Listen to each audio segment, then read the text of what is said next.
Great to see you. Well, firstly, where are you? How are you?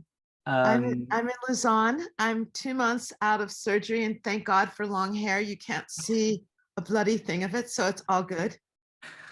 Good, good, good. Because you've been going backwards and forwards from the States, I think, over the last year or so. How's that been? I'm probably one of the few people that has flown up and back 7 times during, which means I've had 70 days of quarantine, which is quite an adventure.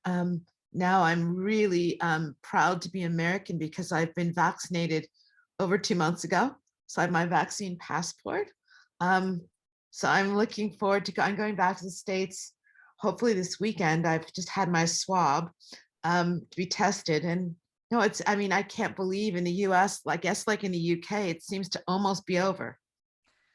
Yeah, well, I mean, I think let's see with the variants, but hopefully everything's going to be much better for us in Europe and North America, and fingers crossed for the rest of the world. But no, So good, frightening.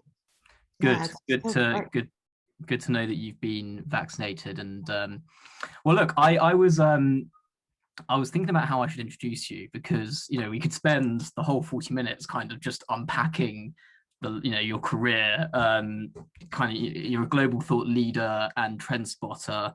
You're a startup founder.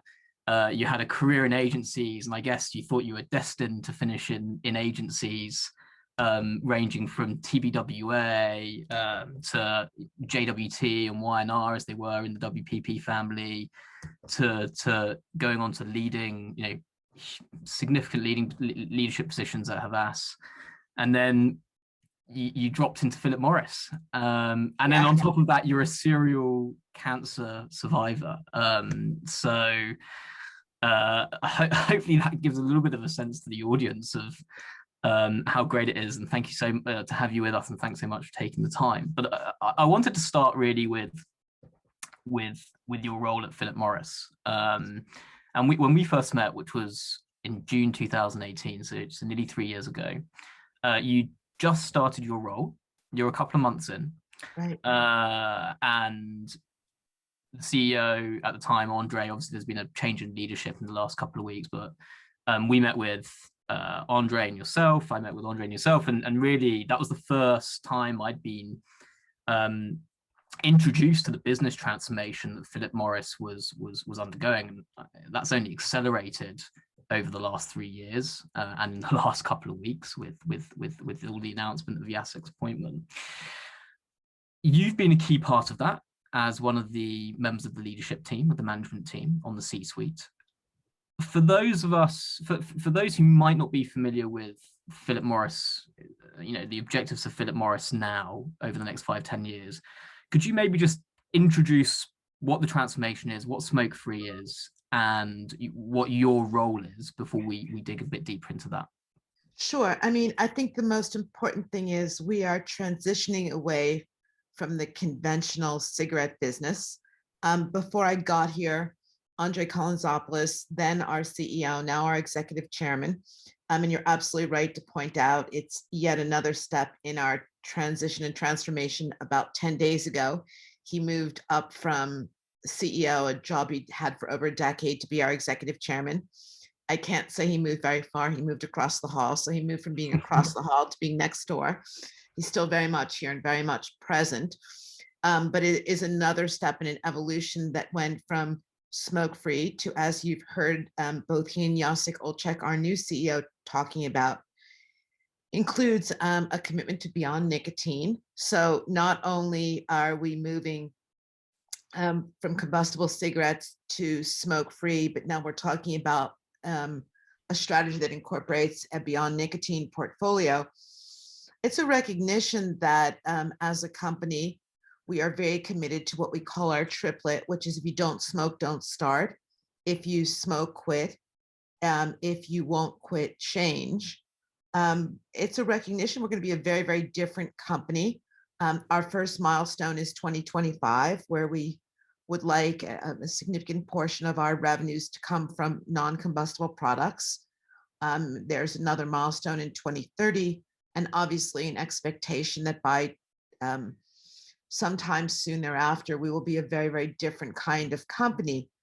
I think I was hired from the outside, probably in part because I am a never smoker. I couldn't be further from your traditional tobacco person. I have no relationship with or history with Marlboro. Um, I didn't grow up as a Marlboro marketer. I didn't grow up as a Marlboro smoker. I don't have great stories of the Marlboro Ranch or all the amazing Marlboro promotions. I mean, I different than other people here. I grew up with my Apple stories. I mean, I think as an American marketer, the closer you were to a couple of great American brands, um, and people trade off of my Levi's experience or my Pepsi experience or my Coke experience or my Apple experience. In my case, it's my Apple experience. But I think I was hired because I am decidedly so different. Now, some of that's an asset and some of that's a liability. I mean, as you know, Jason, from working with me in our early days here, I didn't know what we couldn't do. So my first Philip Morris adventure was our digital team had booked space at the Cannes Advertising or the Cannes Ideas Festival in the summer of 2019. I keep realizing how fast things have gone. Summer of 2019, I guess it would be. And they didn't know what they were going to do. And I didn't realize how legally constrained we are in terms of what you're allowed to do. And the project was sort of handed to me. And I didn't realize how many people, both people as individuals, people as leaders of corporations or agencies, people as managers of entertainers, either hate us or they need to hate us in a public and professional way. And so, look, I come from the agency world. You might have had disagreements, but when you get to Cannes, it's like everybody's there to be collegial and friendly and collaborative. And when you judge one another's work, you do it leaving all your professional disagreements behind, just looking for the best possible work. And I have to say, I got to Cannes and I was like, oh my God, people don't want free drinks and free food. And I really, it was a rude, not rude because I now completely understand, but it was a straightforward awakening for me of people who are actually dear friends were like, Marian, I can't speak to you in public. Or if you're going to meet me for coffee, we're going to meet 3 blocks away and we're not going to be seen drinking coffee together. So it very much hired to try to change people's perceptions. The first perception that had to be changed was that we were not welcome in civilized or civil society. So there was a number of first steps. The first step was opening up our experience in Cannes. It went pretty well. I mean, the New York Times referred to it as the great pivot. What happens when you open up something the first year is then you've got to go back the second year. And now the anti-tobacco folks are expecting you and they're going to work against you. So it was opening up Cannes. As you probably recall, then it was opening up a presence, and believe me, not a participation. I use the word presence, a presence at the World Economic Forum events in Davos. And we went through a relationship we maintained with News Corp. And believe me, it wasn't easy. And the second year, it was a lot harder. And I mean, the only good thing that probably came out of COVID is we didn't have to figure out what we were going to do this past year, because it would have been very, very tough because we'd been duly warned we weren't welcome to even be in the city of Davos. So it's been a number of experiences of how do you re-enter civil and civilized society when the WHO has said you're to be excluded. And so my role, and oftentimes, is to try to figure out how do we get people to engage in a constructive conversation with us when they've been asked not to. And I don't ask people to agree with us. I understand we carry a lot of baggage and a lot of past. I ask them to engage in our story of today, to look at our scientific data, to agree or disagree with us with some level of diplomacy. I don't have any problem if you say, after you read everything we have to offer, I'm sorry, I can't work with you. I'm sorry, I don't agree with you. I'm sorry, you haven't convinced me. It just means I have more work to do. I do have a problem if you say, I'm sorry, I'm not going to open up your data set, or I'm sorry, I'm not going to take a meeting because you're despicable.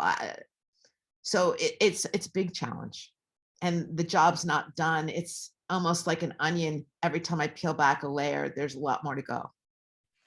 Yeah, I mean, I always think of it as kind of what you're doing is one of the biggest communications challenges in our industry at the moment, and it's obviously because of the things that have happened in the past, but also there's regulations in place that mean you can't do certain types of paid media.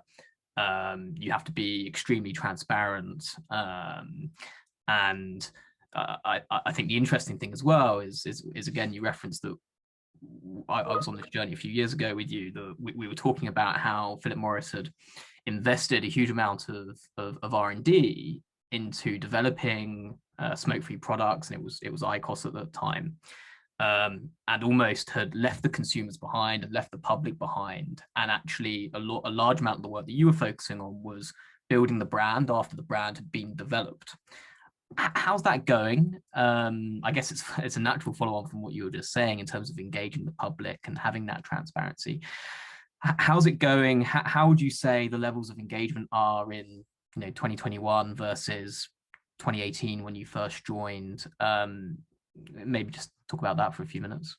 I mean, all you have to do is look at our publicly stated results to understand that the good thing is when you give the public something that's better for them, not good for them, but better for them.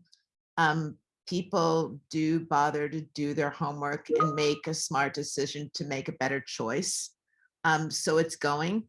I think if there weren't so many constraints on how we could communicate with people, it would be going even better. But I think that the good news is that the more opportunities we have to introduce legal age smokers to alternatives, the more likely they are to experience the alternative.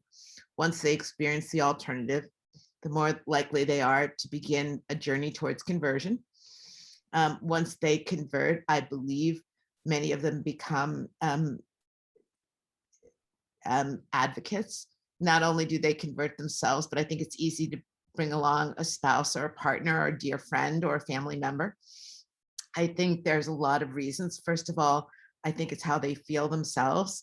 I think it's the odor. I think it's a number of things in their own household. So look, all these things play, but it's a journey. It's a marathon. It's not a sprint. It's not a walk in the park. It's not something that happens in a day or a week. And I think the wonderful thing about Philip Morris, and it's not something I ever learned in the agency world, it's not something that happens in a day or a week or a month or a quarter. This is a slow and a steady flow towards something that's a positive change. And I think it's only a company of this size and scale and magnitude with this level of support and supporters and retail relationships and people that are rooting for us that these things happen. If you look at the amount of time we've put into developing the data sets that go in front of institutions like the Food and Drug Administration, that's the kind of thing that has to happen in order to create the kind of momentum you get with those authorizations. Yeah, and it's interesting actually. You talk about. I was thinking about how there's no clear sense of when the mission will be accomplished, but there's a commitment to accomplish the mission of phasing out cigarettes and phasing out the legacy products. How do people on your team? I guess from an agent, if you think about an agency, you come from the agency side, and there tends to be quite specific projects and programs and scopes of work, and you can almost go through the tick box exercise of, well, we've done that, great. How do you hire the right people into your teams that are committing to that long-term vision? How do you keep them motivated when it is such a long-term process? It's actually why we're probably the worst client an agency can have, because there's such a long learning curve. So I think, look, coming from the agency world, and I know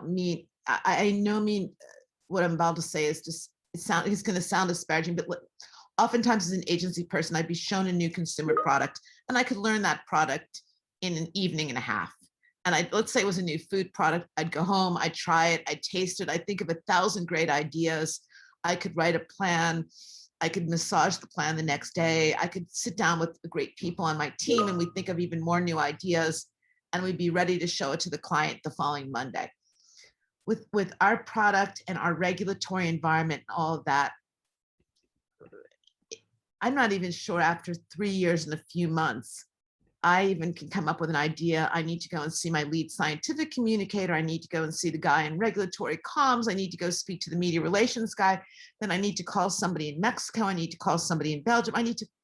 There are so many reasons why not, and so many impediments and hurdles that we so often have to say, not yes, but no, but to the best ideas we get back from our agencies, that we become very, very debilitating for those idea creators. So our agencies end up in very transactional relationships with us.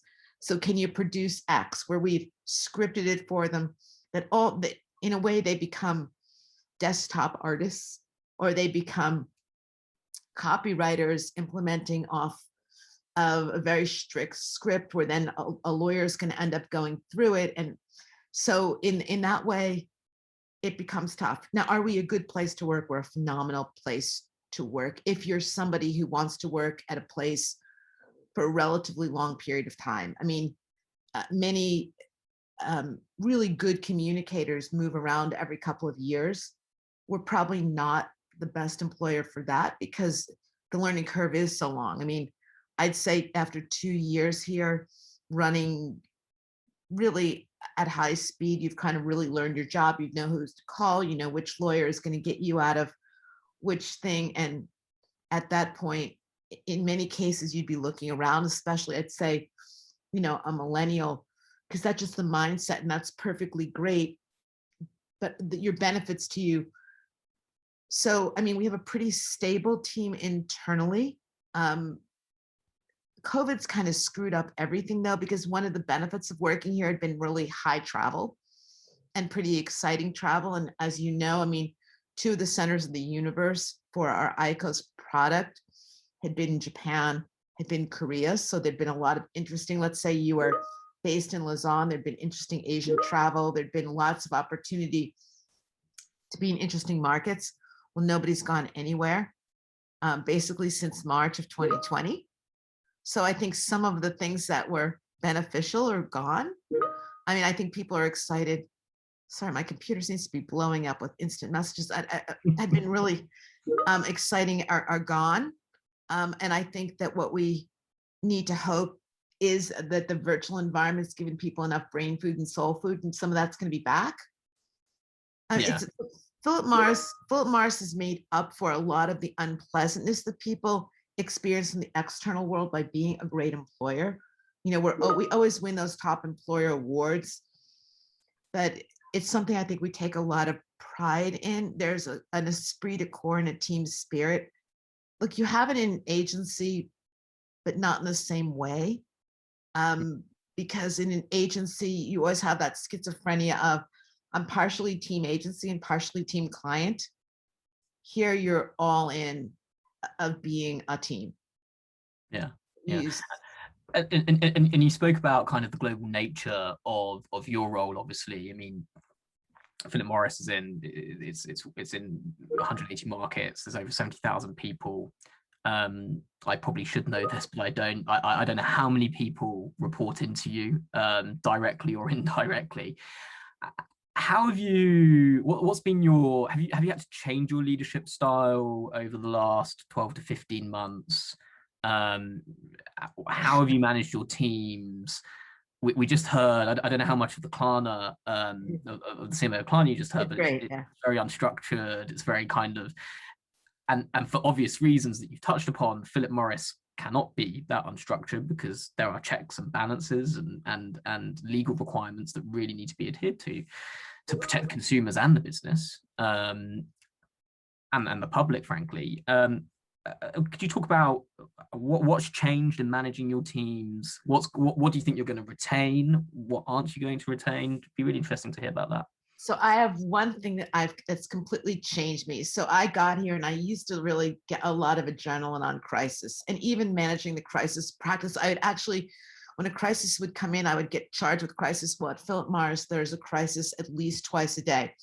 And two of my favorite team members, and neither one of them are actually direct reports, but I've become immensely close to both of them. When I see their names on my phone, I always pick up and I'm like, I literally say like, what now? And I start to giggle. And instead of becoming really tense, I somehow, no matter what it is, manage to find humor in it. And it's utterly ridiculous. But because there are so many crises, I now have this like flashing light thing of yellow or green. Oh, it's not even really a crisis. Yellow, it's sort of a crisis. And red, oh my God, you mean I have to go and tell Andre or Jacek this one? And so I really, with crisis, I've managed to learn a whole new definition of what is a crisis. And it's really, it's made me, I think if my husband were to call me and tell me the house burned down, I would say, oh, that's only flashing yellow. We have really good insurance. So I have a whole new way of dealing with crisis. I mean, as we were talking about, I just had my third brain tumor. And I think because of what I do at Philip Morris, I was like, oh, that's not a crisis, that's a scheduling problem. And it's like I have this whole way of dealing with crises now that I'm like a flatliner. Like it's like, oh, that's just a scheduling problem, or oh, I'll have to pack a suitcase. I'll put that on the to-do list. So that's one thing that's changed. Another thing is I'm really, really conscious because of COVID and because of the way we work and because of so many people that have been separated from their families for extended periods of time, of how much more we need to do to support one another. And in an agency environment, I don't know that any of us were that sensitive to it. I know that I probably could have been better at it, but I guess I always in the back of my head thought Friday is only a certain amount of time away.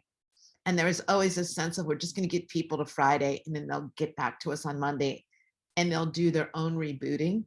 And I think I'm much, much more conscious of every day we've got to give them a reboot so that they get back to us tomorrow a little bit more feeling better about things. And we do a lot of talking here about mental health, about agility, and we pay much more attention to how people are feeling. Some of it's European. And even though I ran a global operation, I ran it through an American lens. And it was funny, I was talking to Jacek a little while ago, and we just had a presentation at our senior management meeting. And I realized in the US, we never talked about burnout. And I don't know, maybe it's because we're Swiss-based, even though we're an American company, but there's just much more attention paid on ensuring people don't burn out, stepping in to surround them. I just asked someone for my town hall next week to go and speak to the 10 people on the team who are probably feeling the most amount of distress, to have them share with me 10 things I could be doing better. And for me to go to the town hall saying, here's 10 suggestions you've given me on things the team that I could be doing better for you. I don't think I would have done that in the US running an agency. I would have been doing rah, rah, rah versus self-correct. So I think it's a different approach to team building. It's much more, maybe it's a little bit more nurturing. But remember, the outside world doesn't like us. So we need to like one another much more. Yeah, I think burnout and mental well-being it's been a focus at WPP over the last, increasingly so. And you know, our CEO Mark Reed's been really on the front foot about ensuring that, you know, the ways that people can get in touch and making sure that the frameworks are there so that people, if we're making it as easy as possible for people to reach out if they need that. And I think there's been a huge amount of focus on that. But obviously we're a kind of European headquartered global business, but European headquartered business as well. So it'd be interesting to get some perspective from US colleagues on that.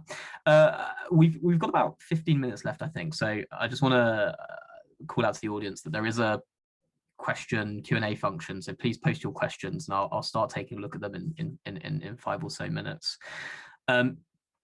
There's 2 other topics I'd quickly like to touch upon. One is, now that you are on the client side, and you've kind of spoken around this, but I'll ask the question directly. One around client side versus agency side and your change experience. And the second one is your uncanny knack for trend spotting, which we have to talk about because it's spookily uncanny how accurate you are.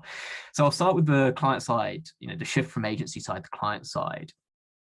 What would you say to people who are listening today who are maybe on the agency side? What are the one or two pieces of advice that, looking back, you would give yourself now and that we can maybe action from our side? And then the second half of that question is, now that you're on the client side, what question, and taking your agency experience, what advice can you give clients to better manage agencies in order to deliver that creative leadership? So both sides of the coin.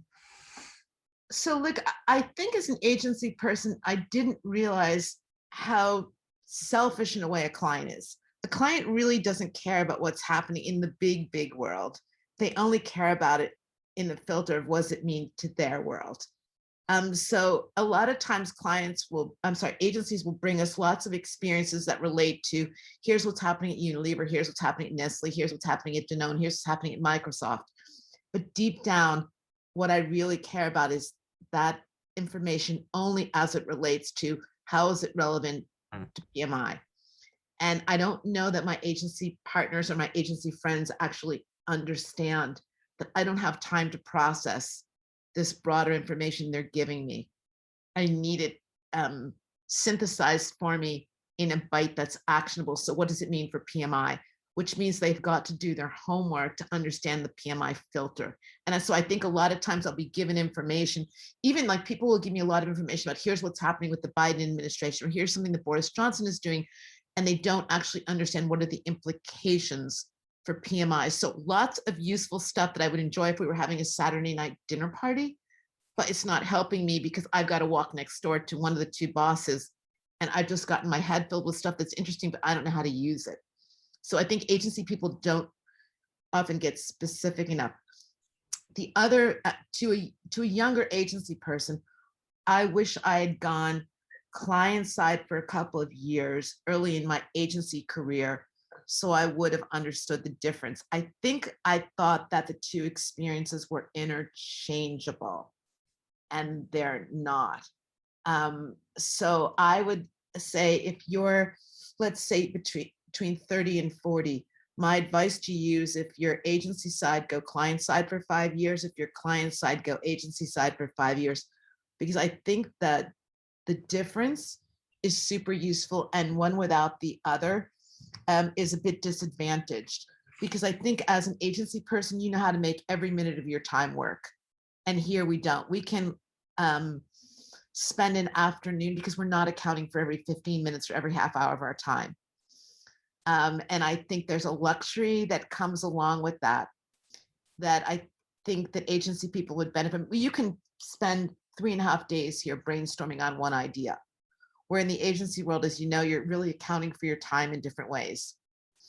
And I think that that's something I didn't realize. And what do you think, I mean, there's pros and cons, and it's a bit of a leading question, I guess, but what do you think actually fosters the more innovation and creativity? Is it, there's lots of times when we've seen fantastic creativity come out of, a 1 hour sprint, and you've just spoken about kind of three days or longer on one idea. What is that, something specific to PMI, or? So the best creativity I've seen here is when there's no fear of failing and there's no constraint of budgets. So the best creativity I saw in my last years at Havas were when we had nothing left to lose and we had no money. So we had to be as creative as possible in the quickest amount of time with the least amount of cash available. The best creativity I've seen here is when money is no object and we have to get it done. So I'd say, and you might remember when we didn't know what to do at Davos, so we opened up a storefront and we basically served breakfast and lunch. We ended up having heads of states as our guest. And it's a complete antithesis of what I would have been able to do as an agency person. And I would make that completely, but I think both experiences are really, really worthwhile. I had never seen the other side. I'd always been so cash constrained, especially as an entrepreneur, where you were literally, going into your personal checkbook to fund an idea. So a risk was literally a risk. It wasn't that different in an agency where you were kind of putting your future on the line, your bonus on the line. I think in a big company, you can take greater latitude if you can defend your idea up the food chain. I think what people and I argue this when I say in your 30s, to me, your 30s ought to be your period of exploration. And you were asked about trends. I think that's the biggest trend I think people have to recognize is you're going to be young for a lot longer than you've ever planned to be before. I think that we've played with life's clock so much. You can be a young parent in your 20s, 30s, 40s, and 50s today. You can be a young executive well into your 50s today. And I think this decade of your 30s, I'm not sure people are using it particularly well. I think they've already gotten caught in the rut of what they need to do instead of using it. And if there's one thing I'd wish upon people is they saw it suddenly. We've always seen our later teens and our early 20s as a period we've completely rationalized using that time for experimentation. And if I could give anybody that's listening to us a gift, it would be take that decade of your 30s and think of it as a CV gift and just use it as for experience collecting. But I would also, I would use it in 3 to 5 year chunks. I wouldn't go into anything for less than 3 to 5 years, but I would use it and then I would bundle it up in a neat package to explain it. But anything you've done can be explained. Yeah, I mean, I think there's a huge amount in the press at the moment around research of kind of type A personalities who've burnt out over the last year and a half, who are completely pivoting. And this is anecdotal. It's not based on any research, but you've got to believe that most of those people are probably in their mid late 20s or early 30s, and it's going to be really interesting to see. Maybe this is a trend that you've spotted for us inadvertently, Marian.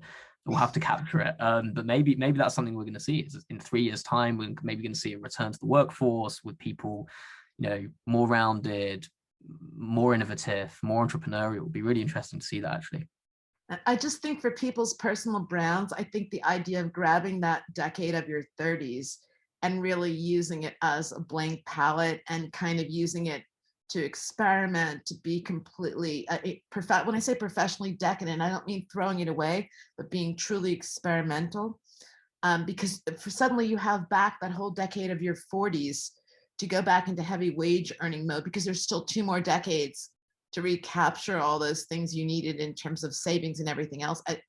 I think people are going to have to think very, very differently, because just the reality is there's a whole long future in front of you. Yeah. So kind of the last one of the prepared questions, and we've got a question that's come in, and we'll come to that afterwards. But please, if there's any more questions, hopefully we can squeeze them in the final 5 minutes to fire them in.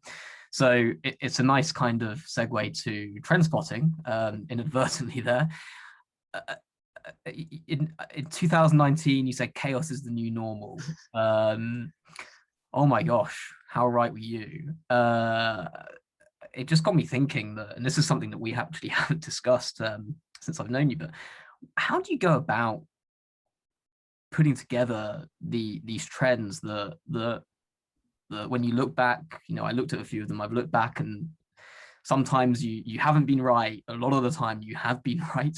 How do you identify those? What's the source of your inspiration? And then the kind of follow-up question to that is, how can we as leaders in our industry, and how can brands and marketers and communicators implement that and inject that into their thinking earlier on in maybe the strategic or the creative process? So it's interesting. I'm really a pattern recognition person. So really, from the very first day of a new year, I start doing, now I do it, I tear now electronically. Going back 30 years ago, I used to tear little sheets of paper and keep them in a box, and I would start clipping them together around patterns. It goes back early on to when I worked at Y&R back in the very late 90s. I would then get the guys that worked on BAV to run quantitative data and match my hypothesis against the data. I start to look for patterns. I'm most interested not in majority, but in rising minority data, meaning 30% of people say they're becoming more religious. But who are those people that are saying it? Are those people I want to track? Because they're people that have more influence than other people have. So then I start to look at things that are changing over time. This thing about chaos, I keep seeing signs that people were looking for disruptions. I mean, I guess the Occupy Wall Street thing had been at the top of mind for me.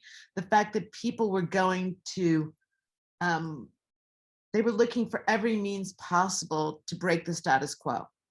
That we're seeing a lot of splits between the past, the present, and the future. That there is a new rebellion coming. I saw a lot of deification of things like the 68ers in France. I had been, you know, it's funny because I've been writing about pandemics for so long, I'd gotten bored writing about pandemics. So I actually didn't link the chaos to what I'd gone back to I'd certainly written also about the fact we tortured Mother Nature, but I didn't link chaos in a big way to climate change. I am actually doing a book in my spare time that's going to look at 2038. And I think 2038 is going to be the equivalent of Y2K, whether or not the computers really fail us because software code is not going to be very thorough, then I don't know. But I'm looking at all of this. And I think that everybody's become really a trend spotter. That's the problem. I mean, you have so many great publications out there that almost every day are feeding us trends. I mean, look at Business Insider. I mean, you can find just so much great trended material. The problem is you have to read it to collect trends. And I always say to people, it's like, you know, some people read Vanity Fair to collect celebrity advice. I read Vanity Fair to collect trend advice. I mean, so look, some people are probably following the Gates divorce as a sort of celebrity gossip thing. To me, the Gates divorce is really very symbolic of what the future of philanthropy is going to be. I'm starting to believe the future of philanthropy is going to be female because you have Bezos and now you have Melinda Gates coming out of this. And so all of a sudden, are we going to bank philanthropy on women? So it's like, as a trends person, you have you read the same story everyone else reads, but you have a different take on it. So my like digital clippings are already focused now on, I'm looking at Mackenzie Scott, I'm looking at, you know, and also the other thing that's really interesting, I don't know if you noticed, but as a trends person, I know Melinda Gates was called Melinda Gates for like 20 years. And all of a sudden now all the things are calling her Melinda French Gates. And it's like, as a trends person, I started tracking that about a week ago. Yeah, I mean, well, wouldn't be a bad thing to have as a father to two daughters, and you know, in a household full of women, I'm, you know, fully supportive of making sure we have a little bit more diversity when it comes to philanthropy. So we've only got 1 minute left, and I thought I just was jotting down the kind of salient points that came to mind. So spot the patterns. Don't just, you know, read the celebrity gossip, spot the patterns. Be decadent, professionally decadent in your 30s, which I think is a great idea. And I think it's interesting actually how maybe organizations, in WPP, we're 100,000 people, PMI 70,000 people. How can organizations actually provide the safety to be professionally decadent? I think is an interesting thing to unpack. And then that links to the third one, which is fear of failure. And I think something that you've mentioned consistently over the last 20-30 minutes is removing that fear of failure from your teams is going to lead to better work, be it at Havas where obviously, you know, maybe budgets were a bit tight, all the way through to PMI where actually take time to think about it, but remove that fear of failure. What would be the kind of one, the final question is, what would be the one kind of piece of advice that you'd like to leave this audience with? And that might be, I wanted to just give that to you, that free hit to you, Marian. It might be about people wanting to engage with PMI, might be career advice. What's kind of top of mind for you at the moment in helping in giving people advice? What's the one recommendation you'd leave people with? I think that the most important thing for someone professionally is to choose their boss. I think that the single smartest thing I've ever done in my career is I've had the most fabulous people I've worked for, including here. I ultimately didn't choose PMI so much as I chose to work for Andre. And I think that when people go out and they look for a new place to work, part of the brands they're choosing is they're choosing the brand of the person that they're going to work for. And I think that people need to do a better job of doing that brand audit. That brand audit is the most important. They're auditing that brand for a 3-year brand plan. And I don't think people think about that. I think they get caught up in the job title, they get caught up in the salary, they get caught up in the name of the company, and they forget that that's the brand they ought to be auditing and deciding upon. Yeah, no, I think that's great advice. Well, Marian, thank you so much. You're incredibly busy, and enjoy the rest of your afternoon. Speak soon, and back to you, Lisa. Bye, guys. Thank you, Marian. Thank you, Jason. That was a fantastic